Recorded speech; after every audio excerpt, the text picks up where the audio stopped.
নমস্কার বন্ধুরা, welcome back to Papri's kitchen. আজকের আমি আপনাদেরকে একটা কাবলি চানার রেসিপি দেখাবো। এটা রুটি, পরোটা, লুচি সব কিছুর সঙ্গেই দারুণ জমে যায়। তো প্রথমে আমি খানিকটা কাবলি চানা সেদ্ধ করে নিয়েছি। এবার এই কাবলি চানা আর কুচো কুচো করে আলু আমি কেটে নিয়েছি। এই আলুর সাইজটা আপনারা যে যেরকম খুশি করতে পারেন। কড়াইতে একটু তেল দিলাম, সর্ষের তেলই দিলাম আমি। এবার এর মধ্যে আমি একটু শুকনো লঙ্কা ফোড়ন, আমি হাফ শুকনো লঙ্কা ফোড়ন দিয়েছি, আপনারা চাইলে একটাও দিতে পারেন, যে যেরকম ঝাল খান সেই অনুযায়ী দেবেন। একটা তেজপাতা ফোড়ন দিলাম আর খানিকটা সাদা জিরে ফোড়নে দিলাম। এবারে এই ফোড়নটা যখন একটু ভাজা ভাজা হয়ে যাবে তখন এর মধ্যে আমি ওই কুচনো আলুগুলোকে দিয়ে দেবো। কুচনো আলুগুলোকে দিয়ে কিন্তু তেলের মধ্যে আমাদের বেশ ভালো করে ভাজতে হবে। এই ভাজতে ভাজতেই আলুটা যেন আমাদের প্রায় 80% সেদ্ধ হয়ে যায়, কারণ মটরটা আমাদের সেদ্ধই করা আছে। এই আলুটা একটু ঢাকা ঢাকা দিয়ে ভাজবেন, তাহলে দেখবেন আলুটা বেশ আপনার সেদ্ধ হয়ে গিয়েছে। এই আলুর মধ্যে এবারে খানিকটা লবণ আর হলুদ গুঁড়ো দিয়ে আলুটা ভাজবেন, তাহলে আলুটা আরও তাড়াতাড়ি আপনার সেদ্ধ হয়ে যাবে। এর মধ্যে আমি একটু লবণ দিলাম আর দিলাম সামান্য হলুদ গুঁড়ো। এবারে আলুটাকে একটু এর সঙ্গে মিশিয়ে নিয়ে বেশ ঢেকে ঢেকে আলুটা মিনিট 2-3 আমি ভেজে নেব। আলুটা বেশ ভাজা ভাজা যখন হয়ে যাবে তখন এর মধ্যে আমি একটু পেঁয়াজ কুচি অ্যাড করব। এই কড়ার মধ্যেই আলুটাকে আর তুলব না, আমি একটু জাস্ট আলুটা সাইডের দিকে সরিয়ে এর মধ্যে অল্প একটু কুচনো পেঁয়াজ অ্যাড করলাম। এই পেঁয়াজের পরিমাণটাও আপনারা বাড়িয়ে কমিয়ে নিতে পারেন, যে যেরকম পছন্দ করেন। আমি কাবলি চানা একটু হালকা পছন্দ করি, যার জন্য পেঁয়াজ কুচিটা খুব বেশি আমি দিলাম না। এবার এই পেঁয়াজটাকেও আলুর মধ্যে বেশ নেড়ে চেড়ে আমি ভেজে নেব। পেঁয়াজটা যখন একটু নরম হয়ে যাবে এর মধ্যে আমি একটু টমেটো কুচি আর কাঁচা লঙ্কা কুচি দিয়ে দিলাম। এই কাঁচা লঙ্কা আমি 2টো কুচিয়ে নিয়ে দিয়েছিলাম, আপনারা এটা আর একটু বাড়িয়েও নিতে পারেন। আমার মেয়ে বেশি ঝাল খেতে পারে না, যার জন্য আমি কাঁচা লঙ্কাটা কম দিয়েছিলাম। এবার এর মধ্যে আবার একটু সামান্য লবণ অ্যাড করলাম, কারণ তাহলে টমেটোটা আমার বেশ ভালো গলো গলো মতো হয়ে যাবে।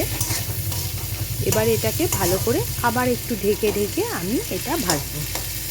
এবারে এই কড়ার মধ্যেই আমি একটু সাইডে জায়গা করে নিয়ে এর মধ্যে একটু আদা রসুনের পেস্ট দিয়ে দেবো।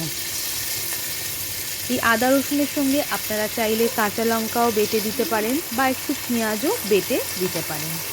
আমি পেঁয়াজটা কুচি দিয়েছি বলে এর মধ্যে আর পেঁয়াজ দিইনি, শুধুমাত্র আদা আর রসুন দিয়েছিলাম। এবারে এই মশলাটাকে ভালো করে একটু ভাজা ভাজা হলে এর মধ্যেই কিন্তু আমি ওই যে কাবলি চানাটা সেদ্ধ করে রেখেছিলাম সেটা দিয়ে দেব। এইবারে এটাকে বেশ ভালো করে আমায় মিক্স আপ করতে হবে। একটু টাইম নিয়ে বেশ ভালো করে এটাকে আমি মিক্স করব, যাতে টমেটো, হলুদ, লঙ্কার গুঁড়ো, মশলা এগুলো সব মিশে যায়। এর মধ্যে আমি আবার একটু সামান্য হলুদ, লঙ্কার গুঁড়ো আর লবণও অ্যাড করে দেবো। দিয়ে বেশ আমি কাবলি চানাটাকে বেশ ভাজবো। আর এর মধ্যে একটু জিরে গুঁড়োও আমি দিলাম। দেওয়ার পরে এটা দেখুন বেশ মশলাটা কষিয়ে গেছে কাবলি চানা আর আলুর মধ্যে। এই আলুটা কিন্তু আমার প্রায় 90% বয়েল হয়ে গেছে। এবারে আমি একটা জলের মধ্যে, পাত্রের মধ্যে জল নিয়েছি খানিকটা, সেই জলের মধ্যে আমি এবারে কাবলি চানার একটা মশলা সানরাইজের সেটা আমি গুলে রেখেছিলাম। আর এর মধ্যে আমি একটু কাসুরি মেথি হাতের মধ্যে বেশ করে গুঁড়ো করে নিয়ে এইটার সঙ্গে মিশিয়ে দিলাম। ভালো করে কাসুরি মেথিটা মশলার সঙ্গে মিশিয়ে নেব, কাবলি চানা আলুর সঙ্গে ভালো করে মিশিয়ে নেব। এবারে আমি যে পাত্রের মধ্যে কাবলি চানার মশলা যেটা গুলে রেখেছিলাম সেই কাবলি চানার মশলা গোলা জলটা আমি এর মধ্যে দিয়ে দেবো। দিয়ে আর পরিমাণ মতো যতটা জল লাগবে মনে করবেন সেই পরিমাণ মতো জল একসঙ্গে আপনারা অ্যাড করে নেবেন। নিয়ে এটাকে কিন্তু আমাদের এবারে ফুটতে দিতে হবে।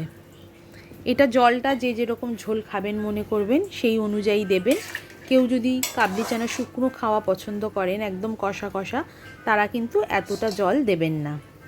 আমি একটু কাবলি চানাটা ঝোল ঝোল পছন্দ করি, যার জন্য আমি কিন্তু এই পরিমাণ জলটা দিলাম। এবার দেখুন ঝোলটা আমার বেশ ভালোভাবে ফুটে গেছে। এবার আমি ঢাকনা খুলে দেখে নেব যে আলুটা সেদ্ধ হয়েছে কিনা। কাবলি চানা তো আমার সেদ্ধই করা ছিল, ওটা দেখার কিছু নেই। এবার আলুটা যখন দেখবেন একটু সেদ্ধ হয়ে এসছে, আর ঝোলের পরিমাণটা আপনারা আপনাদের পছন্দ অনুযায়ী করবেন, যে যেরকম ঝোল খাবেন সেই অনুযায়ী রাখবেন। সেই রকম জায়গায় দেখুন আমার কাবলি চানার কিন্তু ঘুগনিটা একদম রেডি হয়ে গিয়েছে। এবারে এর মধ্যে আপনারা চাইলে একটু শাহি গরম মশলাও অ্যাড করে দিতে পারেন, কিন্তু কাবলি চানা মশলা যেটা চানা মশলা সানরাইজের, সেটা যদি দেন তাহলে আপনারা গরম মশলা নাও দিতে পারেন, কারণ চানা মশলার ইটসেলফ একটা নিজস্ব গন্ধ থাকে, যেটা কিন্তু এই কাবলি চানার রেসিপিটাকে আপনাকে আরও সুস্বাদু করে তুলবে। ব্যাস আমার কাবলি চানাটা মোটামুটি অলমোস্ট কমপ্লিট।